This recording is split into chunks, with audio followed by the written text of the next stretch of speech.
when I mean, look at yourself. You know what I mean? Thank you so much, Julia.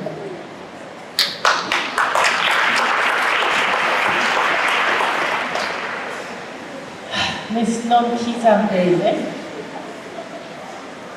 I think with you, if you can just start by perhaps sharing with the audience who Fedicare is, because honestly, until I saw you last year, I had never heard of Fedicare. But you can share, not fish was in Kumbini, around the 2 hours.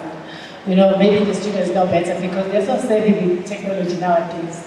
But you get someone like me. So if you can just give us, yeah, thank you. And good afternoon to my industry colleagues, to the educators, the learners, and our guest of honor, the seafarers on this beautiful day.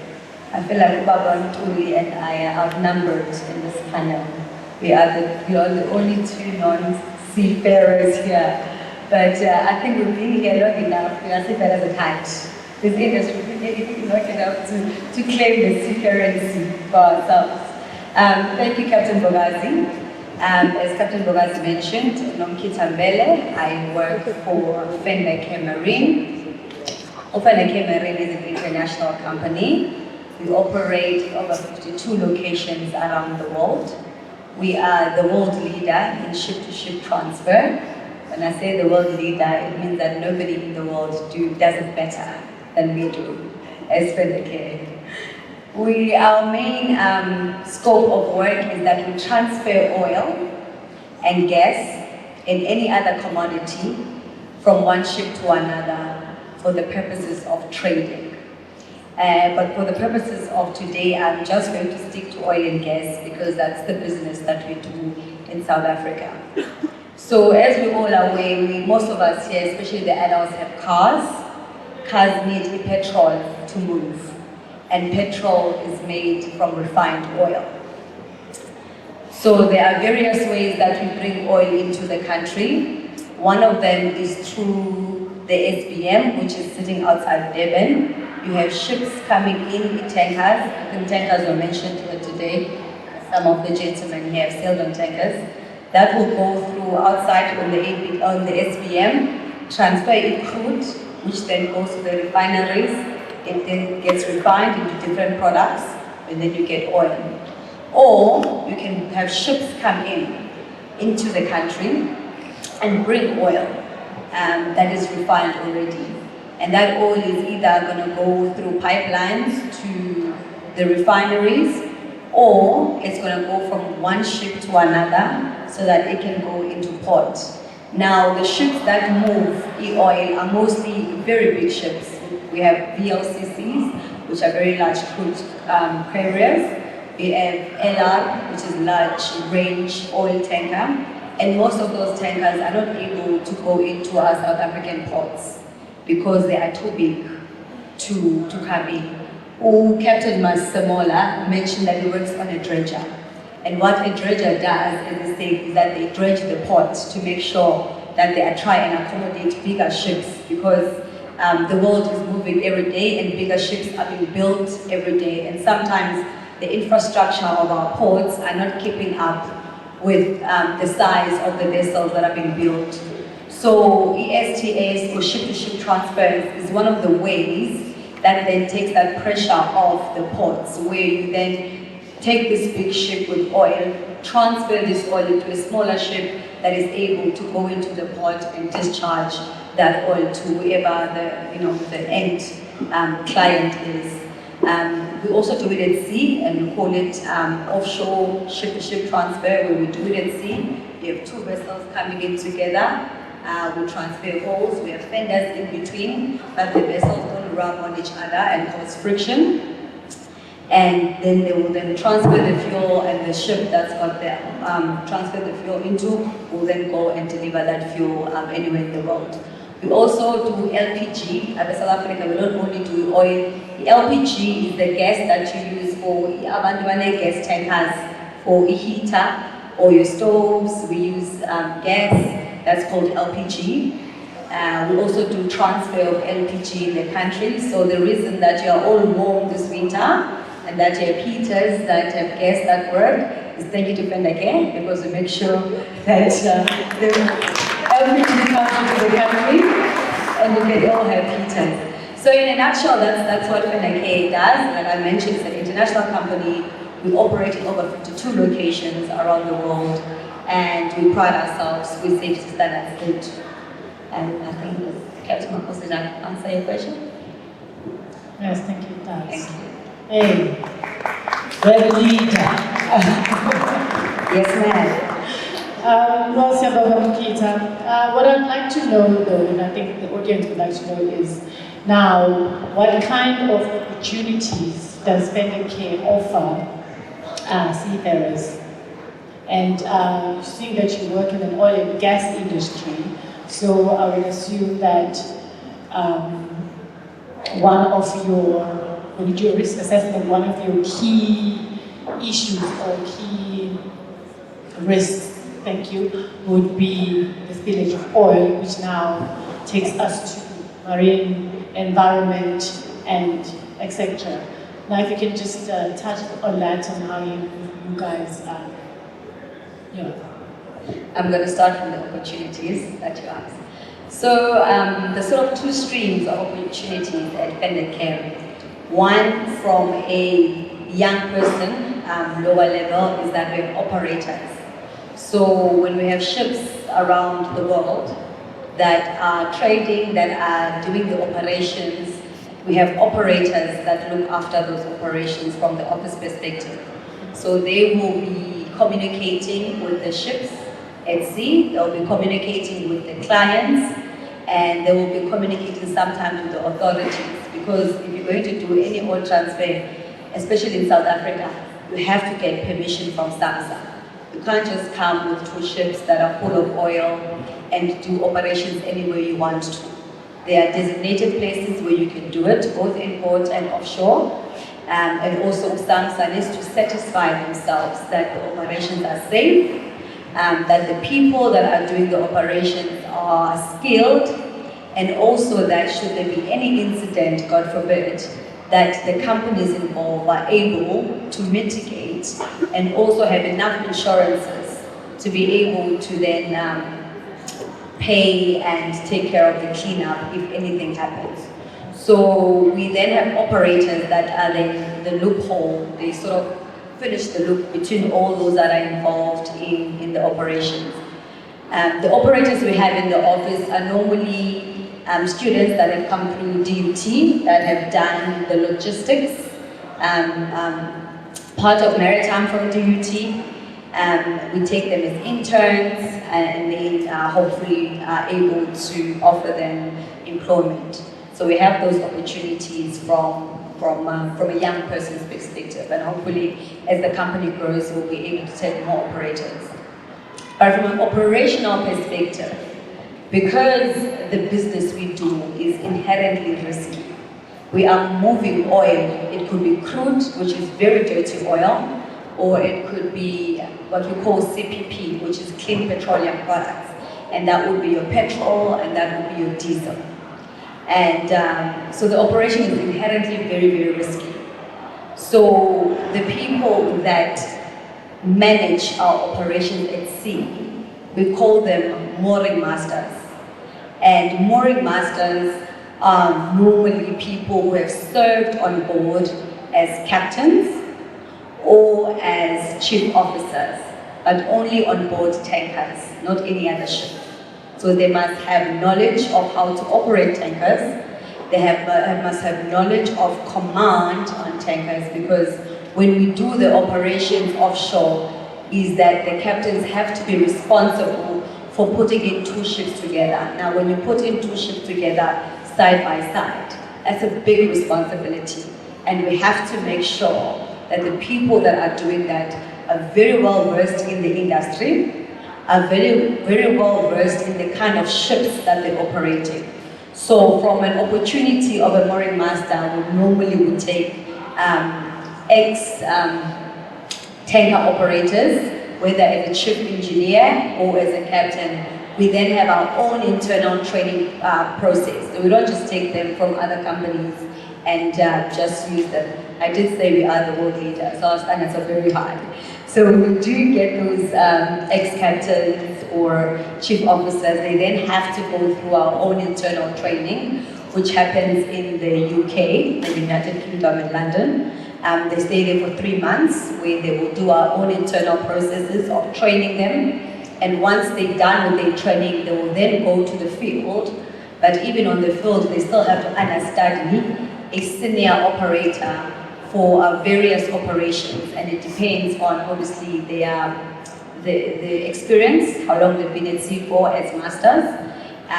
That will then determine how long they spend as an understudy to other senior mooring master, where we're then going to be comfortable that this person can then go out on their own and do operations, and as a company will feel assured that they will do the right thing and they will do it properly and take all the company processes and procedure into place when they do the operation. Now, second question.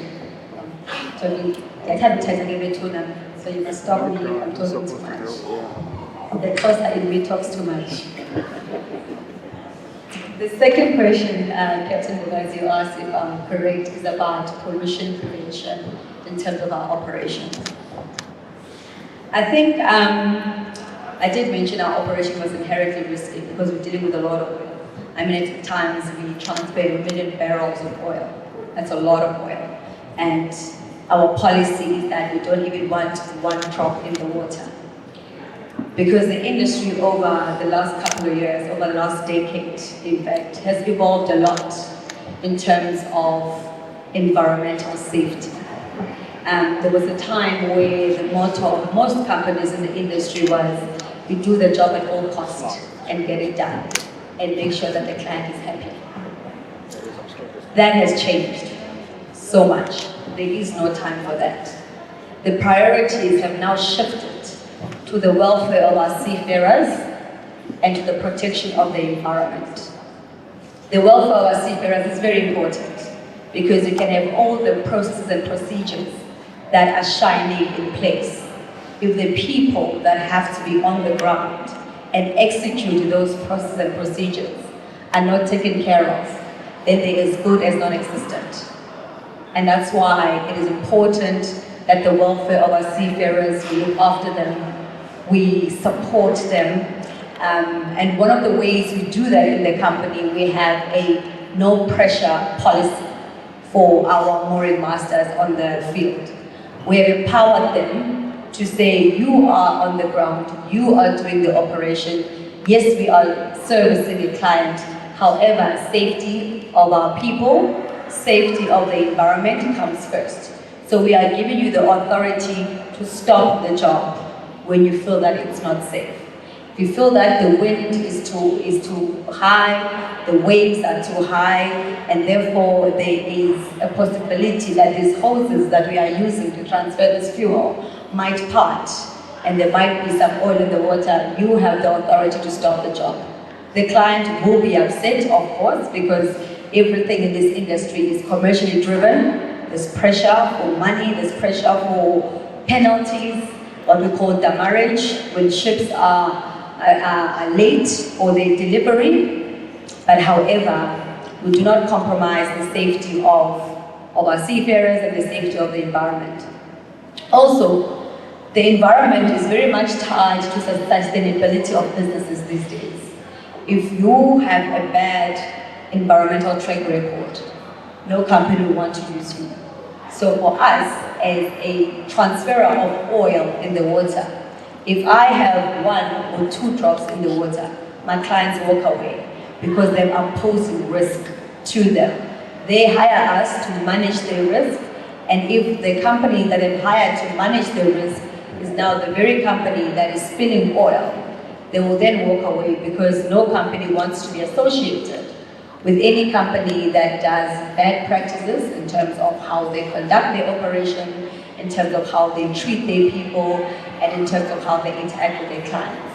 So from a Feneke perspective, we understand that our business sustainability is very much tied into our environmental record. So yes, our track record speaks for itself. We have not had any drop in the water, and we hope to continue.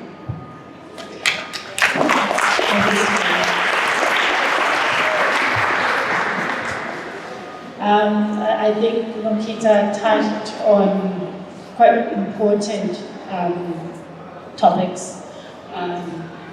One being, if you feel that, okay, you don't want to go to sea, then PTUT has options. You can study logistics, you can work in operations in the office as an operator. So, ngiyabona lo opportunity because ngibona nje ngisabile impela nje ngasekhona ngolwane. So there's options. But also she touched on the welfare of seafarers. Abo Singaye, let's not forget that today we are celebrating seafarers. And another aspect that she touched on is you need to look after the people that are doing your job, that are looking after your $1 million operation, because if they are not mentally, physically, or even incompetent, then you have problems.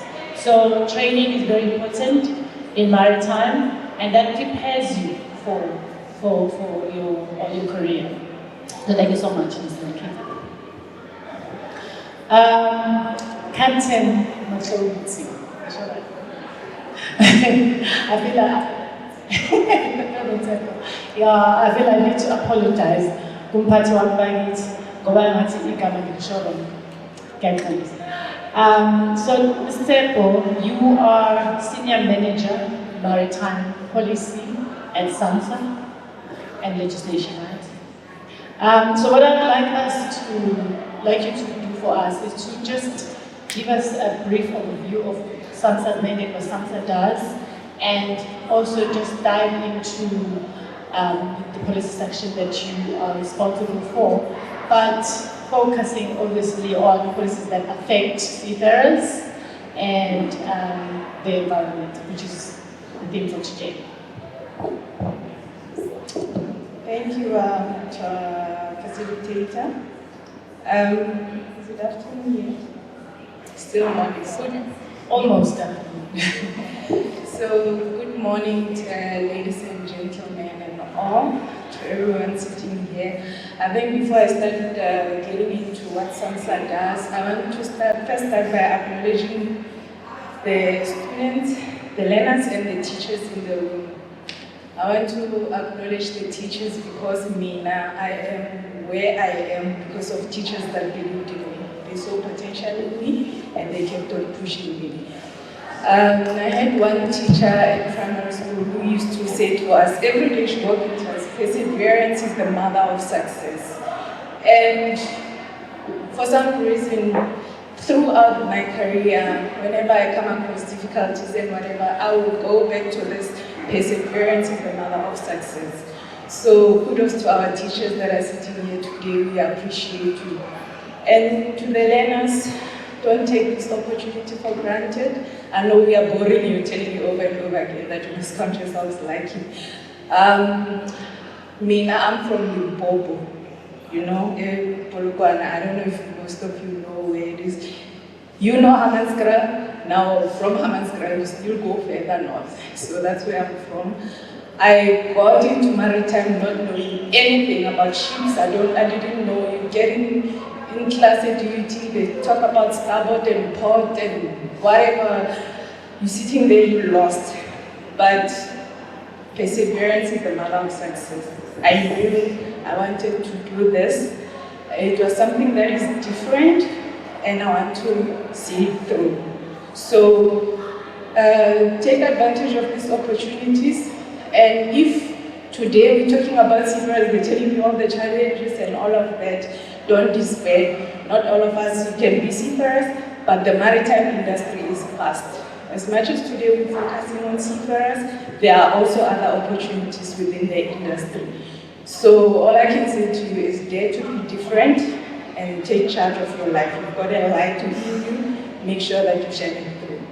So to the question today, I'm from SAMSA. South African Maritime Safety Authority. We are an agency to the Department of Transport, implementing agency. We've got, SAMSA is established through the SAMSA Act, and we've got 3 mandates. To ensure safety of life at sea, to prevent pollution from ships, pollution of the marine environment from ships, and the last one is to promote the Republic's maritime interest.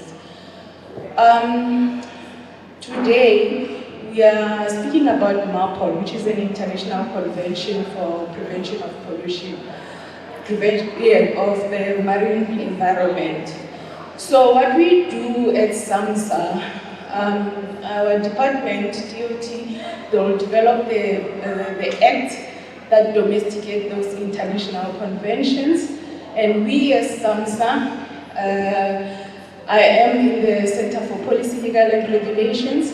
We develop regulations that give effect to those principal acts that domesticate the international conventions. So we develop these regulations, and then our ship surveyors still at SAMSA, they are the ones who actually go and implement those regulations.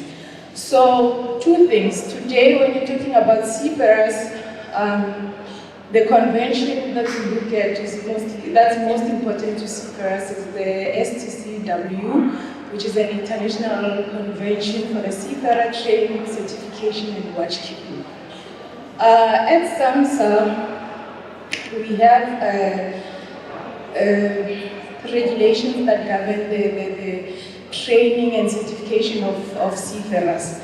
As much as we've spoken to the colleagues from DUT and from the Maritime Academy, whenever they develop training for seafarers, they come to SAMSA and say, this is our training that we want to train the seafarers. And as SAMSA, we deal with accreditation of all those schools or institutions. At the moment, the focus is still very much at higher education and not necessarily at primary school.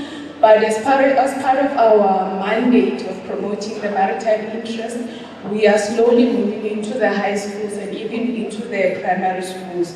Why? Because you at grade 1, you must be aware of what is a ship, what does it do, so that by the time you will get to your tertiary institutions, you are already sensitized to what is maritime. You're not going to be lost like some of us who are sitting there like sport and stuff, but you don't know which one is left and right.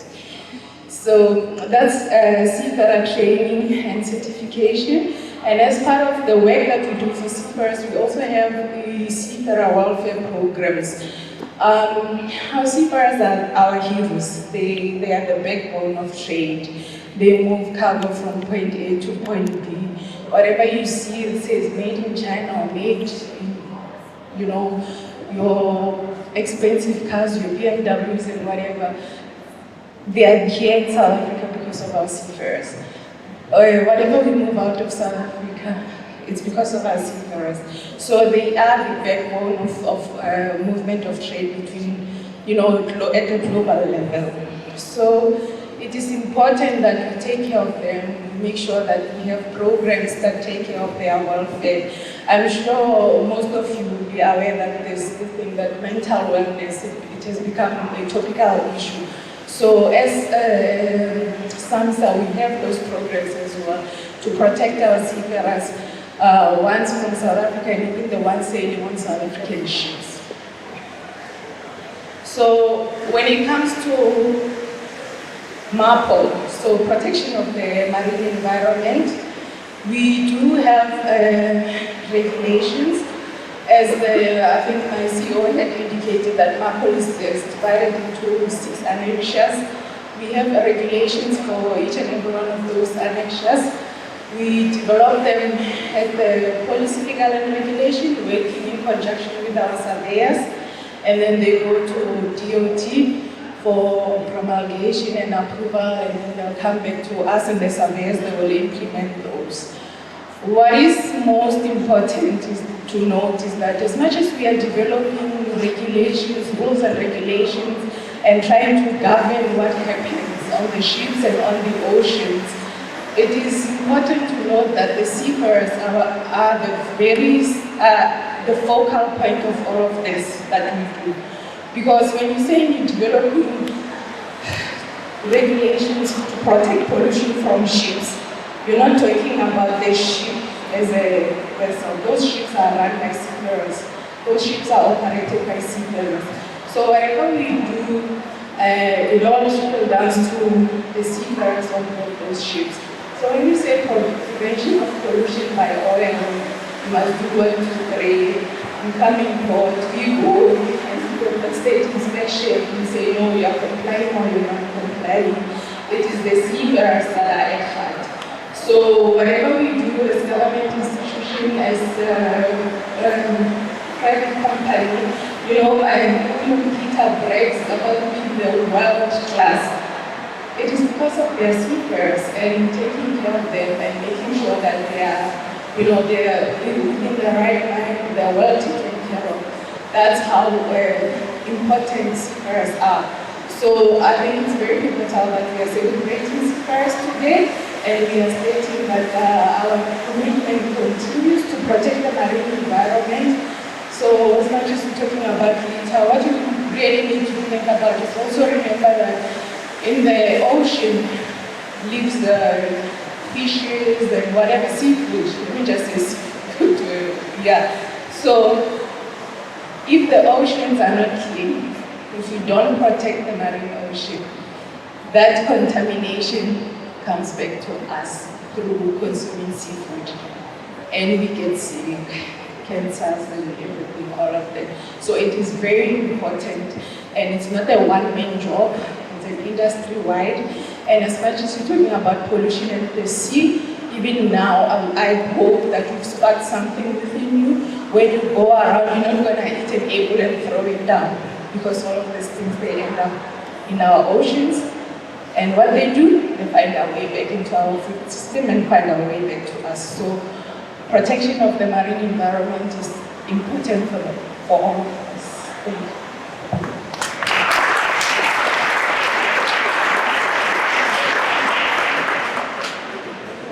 Thank you so much. Not sure whether to call it tempo. It's okay. Tempo, you touched on the work that SAMSA does and how the surveyors go and ensuring that the seafarers adhere to the regulations that SAMSA can put in place. Now, the maritime industry is international industry, and it's fast changing, right? So what I'd like to know from you is now as SAMSA, how do you make sure that you keep to the pace, regulation-wise, that you're not left behind? And also, how do you make sure, apart from the surveyors and the seafarers interacting during post-stage, how do you make sure that the industry is aware of these changes and improvements and developments? I know you're very passionate about developing the industry. So now what I'd like to know is, how do we do that? So, in order to stay relevant, as Mr. Ntuli has indicated that we are party to IMO. So first and foremost, participation at IMO level, all the IMO meetings, because that's where all these international conventions come into play. It is important for us as a country to make sure that we are there, we are well represented, so that the decisions that are made, we also have a say and we agree to those decisions that are made. That's one point. The other point of staying relevant, at SAMSA we've got a unit for maritime research.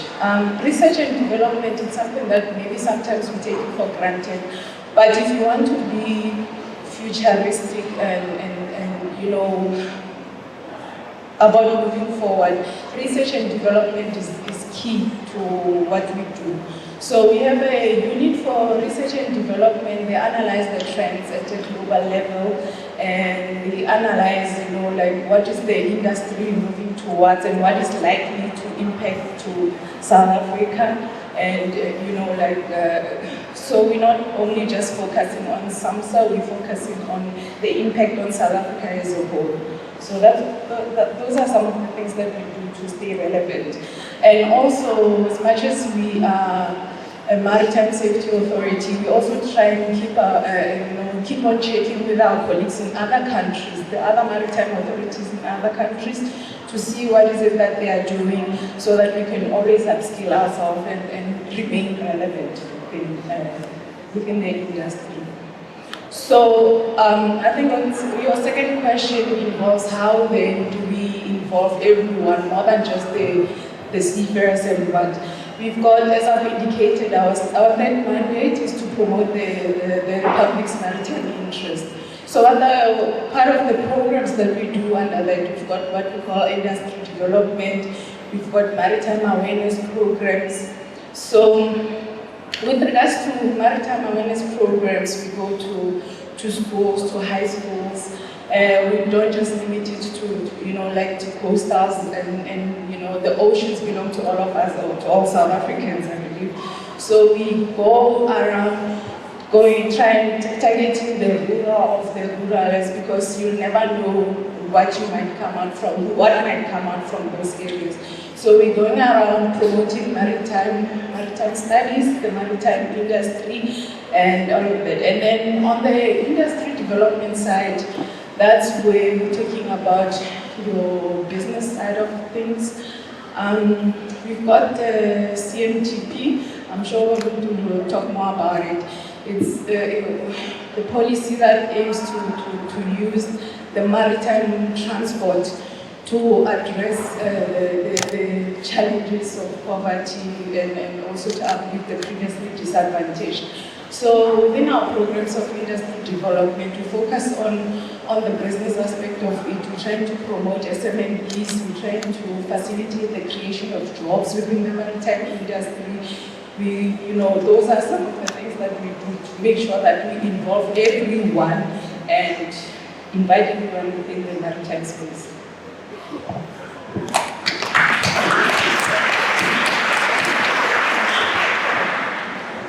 Thank you so much, Captain. There's a lot going on. So the next speaker is Janet Lee, DOT, Chief Director, Policy and Legislation. I feel like from the title, you are somewhat engaged or married with SAMSA. But I think from the learner's perspective, like I said before, when you think of Department of Transport, maybe you can just give us an idea of what overall Department of Transport Maritime Division does and how DOT now sort of relates with SAMSA, other stakeholders, schools, etc. Well, thank you very much. I think it's been very educative.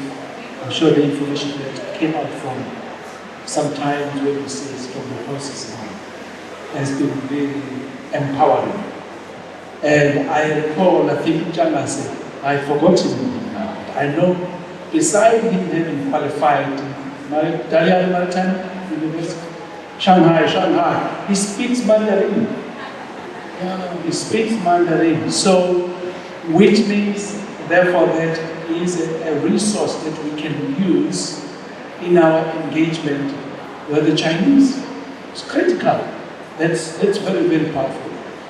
But you've asked the question, okay, generally I wanted to speak to what the Department of Transport is responsible. Let me take it back. I'm going to be very quick. 1998, SAMSA is created. What remains at the Department of Transport is search and rescue. That's where we come from. 2000, I moved to Johannesburg. But before reaching Johannesburg, okay, after Johannesburg, I went to Cape Town. Cape Town, I came back to Pretoria. So when I was in Pretoria at the Department of Transport, I was not responsible for maritime. I was responsible for something completely different. But the only connection I had with Maritime was the story that my father told us. My father told us of his brother who went to sea and never returned. So that was the thing, that's the only thing that I knew about Maritime and how we could not know right? So in 2000, then the Department of Transport says, oh well, we created SAMSA, but we think we should do something for the maritime sector. SAMSA is responsible for safety of shipping. So I said, but why me? He said, no. You know you can do things. You can make a contribution. What he did was, okay, well, I'm going to take it. But I really no background on maritime affairs completely, but I had this love of my father that I had not known. So, fast forward, I work, and they see vaguely what I'm doing. And then you know what happens? I am sent to London to represent South Africa at the International Maritime Organization. Fast forward, I spent 10 years there. So what were we doing? We were helping the seafarers in negotiating the regulations that govern how they work. The point that you mentioned, that the regulations that are made should be sensitive to what, because we are not going to implement those regulations that you develop at IMO, but seafarers are going to implement. So it is important, therefore, to ensure that you consult with the seafarers as you develop these regulations. So what we then do at the Department of Transport is that our mandate is much bigger, because the maritime sector, as you have heard now, is very complex and complicated, but it has got a number of opportunities. So one of the opportunities will be for you to study law. So, Namkita and myself, are from the same university. So I came back, fast forward again, to study shipping law at the University of Cape Town. So both of us were an alumni, so that's what it is called. So it is therefore, so the Department of Transport then translate all the international conventions that we negotiate at the IMO. So when you negotiate there, you must have two skills. The skills of understanding law and the skill of international relations. Because you are talking with other countries, there is a language of diplomacy that you need to apply in order for you to reach agreements. So we then reach those agreements at the IMO, we come back at the national level, at the Department of Transport. Now we need to write laws that give effect to those conventions. 4 years back, South African seafarers faced a risk of not being recognized globally. So it was a big challenge for us because we had not updated legislation that regulates the qualification of seafarers. So that was critical too. So it was one of the technical. But it has been addressed, and South African seafarers can work on all ships throughout the world. So that's what we then do in terms of legislation. But only for the maritime policy. Since the foundation of the Republic of South Africa, we had no maritime policy. So it was people or entities doing as they really wish, as long as it was within the law. And it is only in 2017 that the country had what is called a comprehensive maritime transport policy, which will find it and can do it. So that policy gives clarity as to what South Africa intends to do with its maritime sector. One key thing that we want to become, we want to be an international maritime center by 2030.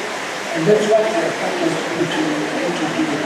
So there are various programs that we can build ourselves with, but from a strategic point of view, we are responsible for the policy and the regulatory environment. And there's an agreement between us and SAMSA that we develop principal legislation and then we do the primary, secondary legislation in the form of regulations.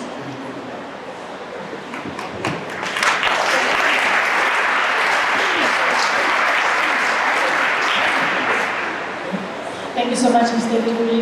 I had more questions, but it seems like we don't have much time. I would love to dive into the CMTP Lopez Fashion Section and Seafarers and opportunities, employment opportunities that DOT or government industry, is looking to tap into for our future seafarers, etc. If program director will allow us. Just one point that I want to emphasize. I want to say many things. I want to leave you with things that you can remember because I'm really addressing you as young as future leaders. Where do you start if you want a maritime career? You must go to the water. You must swim. Yes. You must know how to swim. That's where it starts. So when you go to college, you must come in there wet. Because you're on the water. If you don't love water, you are likely to swim. So you need to know how to swim. Throughout South Africa, there are sailing clubs. Durban has got a number of sailing clubs. So one of the things that you need to do from when you are new for a sailing club, I know teachers that established contact with the South African Sailing Association. That's where you should start. So look for a sailing club next to where you are. For you, it doesn't matter if you are not on the coast, and when you are on the inland. You get captains, and so you have a number of them come inland to work in the coastal areas. So it is therefore important to enlarge swimming for the sailing club. And teachers have established contacts with the South African Sailing Association. They have a program that will introduce young kids to sailing.